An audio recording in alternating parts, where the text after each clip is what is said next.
আমাদের এই বর্ষা মৌসুম সামনে রেখে, যেটি আমাদের বৃক্ষরোপণের জন্য সবচেয়ে উপযোগী মৌসুম, সেখানে আমরা বাংলাদেশে একযোগে 1 ঘন্টার মধ্যে বাংলাদেশে আমরা 1 কোটি বৃক্ষরোপণের উদ্যোগ গ্রহণ করেছি। গ্রিন ক্লিন এবং স্মার্ট ক্যাম্পাসের মাধ্যমে আমরা ছাত্রলীগের নেতাকর্মীরা সারা দেশের সকল শিক্ষা প্রতিষ্ঠানগুলোকে সবুজের সমারোহে ভরে তুলতে চাই। বাংলাদেশ ছাত্রলীগ সবসময় মনে করে যে প্রাণ, প্রকৃতি, প্রতিবেশ এগুলো হচ্ছে ছাত্র রাজনীতির অভিন্ন বিষয়বস্তু হওয়া উচিত, এবং ক্লাইমেট চেঞ্জের কারণে গোটা বিশ্বের তারুণ্যের যে ছাত্র আন্দোলন গড়ে উঠছে, বিশেষ করে জলবায়ু পরিবর্তনের ক্ষতিকর প্রভাবগুলো রোধ করার ক্ষেত্রে বাংলাদেশ ছাত্রলীগ এখানেও অ্যাডভোকেসি করতে চায় এবং এই বৈশ্বিক ছাত্র আন্দোলনের সঙ্গে বাংলাদেশ ছাত্রলীগ ঐক্যবদ্ধভাবে কাজ করতে চায়।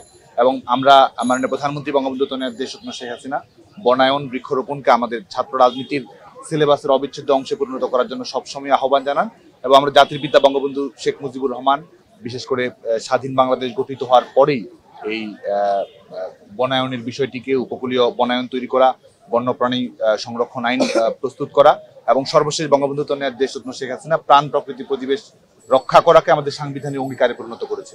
যে কারণে বাংলাদেশ ছাত্রলীগ এই লক্ষ্যগুলোকে সামনে রেখে আগামীতে আমরা 1 কোটি বৃক্ষরোপণের কর্মসূচি আমরা গ্রহণ করেছি, বিশেষ করে আমাদের এই বর্ষা মৌসুম সামনে রেখে, যেটি আমাদের বৃক্ষরোপণের জন্য সবচেয়ে উপযোগী মৌসুম, সেখানে আমরা বাংলাদেশে একযোগে 1 ঘন্টার মধ্যে বাংলাদেশে আমরা 1 কোটি বৃক্ষরোপণের উদ্যোগ গ্রহণ করেছি। এটির বিস্তারিত কর্ম পরিকল্পনা খুব দ্রুতই আমরা গণমাধ্যমকে জানিয়ে দেব। সারা বিশ্বে কিন্তু পরিবেশ নিয়ে একটি আন্দোলন চলছে, কারণ সারা বিশ্বের সচেতন মানুষরা, সচেতন শিক্ষার্থীরা সবাই বুঝতে পারছেন যে আমরা একটি ধ্বংসের দিকে নিজেদেরকে নিয়ে যাচ্ছি। তো এই ধ্বংস থেকে নিজেদের রক্ষা করার, আমাদের এই পবিত্র ধরিত্রীকে রক্ষার একমাত্র উপায় হচ্ছে পরিবেশকে রক্ষা করা, বৃক্ষরোপণ করা, সবুজ প্রকৃতি, সবুজ পরিবেশ, সবুজ বিশ্ব গড়ে তোলা।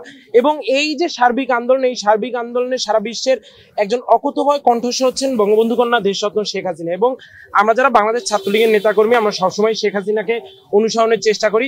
শেখ হাসিনাই আমাদের এই ক্ষেত্রে inspiration to protect the environment, পরিবেশ রক্ষার জন্য, সবুজ বনায়নের জন্য তিনিই আমাদের অনুপ্রেরণা। তিনি যেভাবে বৈশ্বিক বিভিন্ন প্ল্যাটফর্মে পরিবেশ রক্ষা নিয়ে কথা বলেন, পরিবেশের ক্ষতিকর দিকগুলো যেগুলো আমাদের কারণে সৃষ্টি হচ্ছে সেগুলো নিয়ে তিনি আন্দোলনের কথা বলছেন, সেগুলো নিয়ে তিনি ক্ষতিপূরণের কথা বলছেন, এগুলো সত্যিই অনুকরণীয়। আমরা তো সেই আদর্শকে, সেই পদাঙ্ককে অনুসরণ করেই সামনের দিকে পথ চলতেছে। এবং আমরা চাই যে আমরা যে আজকের প্রতিপাদ্য, আমাদের সামনে 10 তারিখে 9 তারিখে আমাদের যে কর্মসূচি রয়েছে সারা দেশের সকল শিক্ষা প্রতিষ্ঠানে, সেটি হচ্ছে গ্রিন, ক্লিন এবং স্মার্ট ক্যাম্পাস।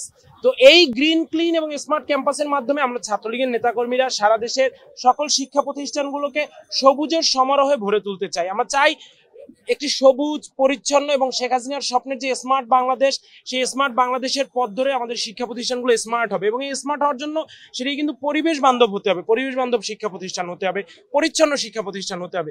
এবং এটি কিন্তু ছাত্রলীগের নেতাকর্মীরা শুধু চাইলে সম্ভব এমন না। আমরা চাই দেশের সকল স্তরের শিক্ষার্থীরা আমাদের এই পরিবেশ রক্ষার আন্দোলনে যোগ দিন, তারা আমাদের এই বৃক্ষরোপণ আন্দোলন, বনায়ন আন্দোলনে যোগ দিন।